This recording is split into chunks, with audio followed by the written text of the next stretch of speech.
Just 1 year after the release of Sun and Moon, we have our follow-up game. So is it worth it? I don't know. Let's see. Some people, understandably, skipped out on Sun and Moon, so let me catch you up before we continue. This time around, the game is set in an area called Alola, which is essentially the Hawaiian Islands of the Pokémon universe. The game follows three main plots.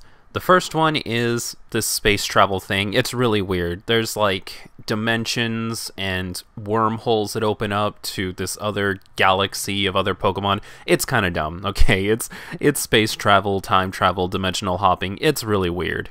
The second one revolves around a group of teenagers called Team Skull who they weren't good enough Pokemon trainers to actually do the official trial set by the islands, which I'll get into later. Essentially, they weren't strong enough trainers to go to the gyms and actually beat the gym leaders, so they just became a group of thugs and started terrorizing people. Even if you've never played the game, you probably know who Team Skull is, because you've either seen a goofy meme of them, because they are pretty darn goofy, or you've seen Rule 34 of the female grunt, which I'm not necessarily surprised it exists, but I am pretty shocked at how prevalent it is. How do you guys even decide who the hentai queen of the next Pokemon game is going to be? It's always so random. Third, and definitely the most interesting of the three, is the Alola region isn't set up by the Pokemon League to actually have an Elite Four and have an official Pokemon League tournament. So you and other trainers going through the game are sort of setting up the Pokemon League as you're going through, which is pretty interesting. This is the first time that we've ever seen an area that doesn't have an official Pokemon League set up. Getting to watch it be built from the ground up and knowing that you had a part of it was actually pretty awesome. Aside from story, there were two major changes. The first, of course, being the Z moves. Z moves are one-time ultimate abilities that Pokemon can use depending on the types of abilities they have. So, for example, if you have a Gengar, who is a poison ghost type, you can still give him, like, a Thunder Z move, as long as you have Thunderbolt or another kind of Thunder attack. And rather than being a set move in its own, what it does is it actually powers up that attack and turns it into a sort of ultimate or super attack. The trade-offs are, 1, you can only use 1 per battle no matter how many you have equipped, and 2, it takes up your item slot. So if you're using it, you have to give up your choice items, your life orb, your berries, whatever it is you normally use. The second main change being there are no longer HM moves, so in order to cut, fly, surf, so on and so forth, you actually automatically get a Pokemon that you sort of use as a mount later on in the game. Tauros replaces your bike. You have Herdier who can look for hidden items and stuff, so you don't have to worry about getting something that reveals hidden items. You have Charizard who can fly you around. Lapras who you can surf on, so on and so forth. Okay, the list goes on. There are a lot of Pokemon to ride, and they make it so that you no longer have to use HM moves on certain Pokemon and bring them with you. There are other smaller changes, like I'm sure somebody out there has seen that they included some of the original 151 Pokemon but gave them a new form, like there's an ice form of Sandslash and a dark form of Meowth.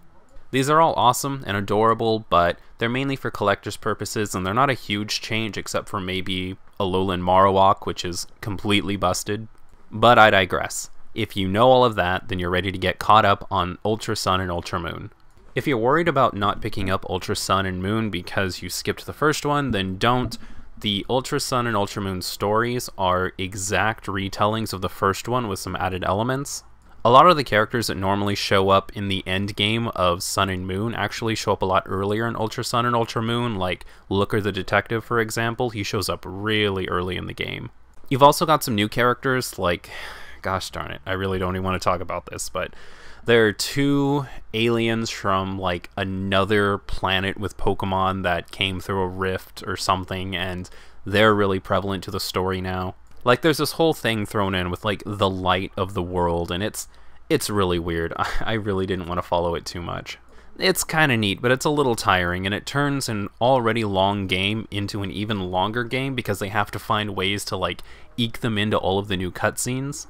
Anywho, the point I'm trying to make is you can definitely go into Ultra Sun and Moon without having played the first ones first, because there's no difference in the story. You're not missing anything. As far as stuff they've added, there's nothing major, I'd say. Obviously, there's not going to be any new mechanics or anything. There's going to be a few extra Pokemon for you to catch. One major thing that they changed is you can collect these new items called totem stickers, which replace the Zygarde cubes, were they called? Anyways, whatever the Zygarde items were in the first one, that's replaced by stickers now. And you can collect the stickers and trade them in for a big beefy Pokemon, and it's good times. It sounds kind of neat at first, but it's a little dirty trick by Nintendo, because that means if you want to get Zygarde, you have to be one of the people who played both the original and the new versions. If you don't play both versions, then you have to skip out on either Zygarde or the new Pokemon you can get. I will also say, for full disclaimer, that I didn't actually end up getting the Pokemon that you need to trade the stickers in for, because I didn't find all of the stickers. You have to collect 20, and I think I got to like 17, and then I just sort of gave up. They've also added a few other elements I'm sure you guys have already seen. There's a few new features like Mantine surfing, which I will admit, Mantine surfing is actually a lot more fun than I wanted it to be. Essentially, it's just surfing between one island and another. It's a little bit like a dumbed down version of like Tony Hawk Pro Skater. You go up and down the wave to collect speed. You have a little aura around you that tells you how fast you're going, and when you're going really fast, you can go up the wave, get some air, and then do some tricks in the air, and when you come back down, you get points if you land it. I'm not saying it's great, but I am saying it was kind of fun. There are new items, there are new people to fight. I'm sure everybody's heard about Team Rainbow Rocket at this point. This is where we start hitting the crux of the game, ladies and gentlemen. It's fun and nostalgic to see some of these old characters and get to fight against them again, like when Giovanni summons Mewtwo, it's great, but because of the simplicity of Pokemon's battle system, it doesn't last that long. Like when he brings up Mewtwo's a psychic type, so you just sort of one-shot it with something. Like when you see it at first, it's really cool, and then you just sort of like breeze through it, and then he goes to the next Pokemon and you one-shot that one, and it's cool to see, but it's not necessarily something that changes up the gameplay a whole lot. And this is where we hit our awkward impasse. Guys, I love Pokemon. I've played every single iteration in the series. I've played hundreds of hours worth of spin-offs, and I will probably play every mainline game until I die. But Ultra Sun and Ultra Moon have sort of brought something to the surface of Pokemon that I think needs to be addressed. The battle system to the Pokemon games is just too dated now.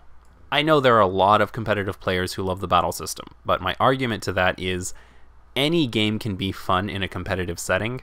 And I know a lot of younger players who really like the battle system because, of course, it's really simple, it's easy to get into. They normally go through the story with their favorite or the coolest looking Pokemon, and they have a blast, and that's cool too. But the problem we're hitting is the Pokemon games are adding a lot more elements that are fun to explore with, like getting to travel around on the back of Tauros or Herdier or the Mantine surfing and all this other non-combat related stuff that's a lot of fun to do.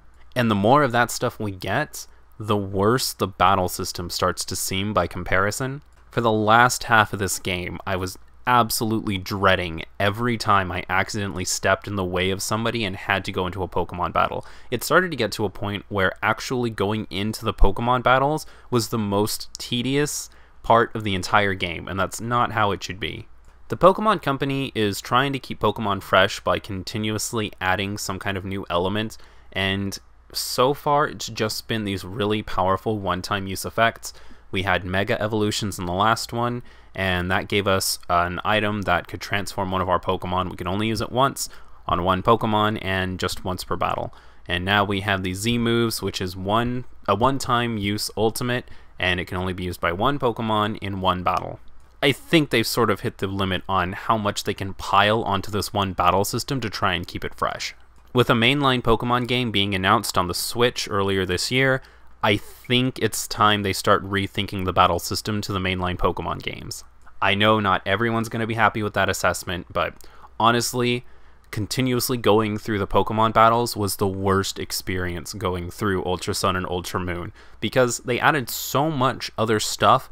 There was a lot of new people to talk to, there was a lot new items to go and collect. All this new stuff was great, but it was actually marred by the combat experience.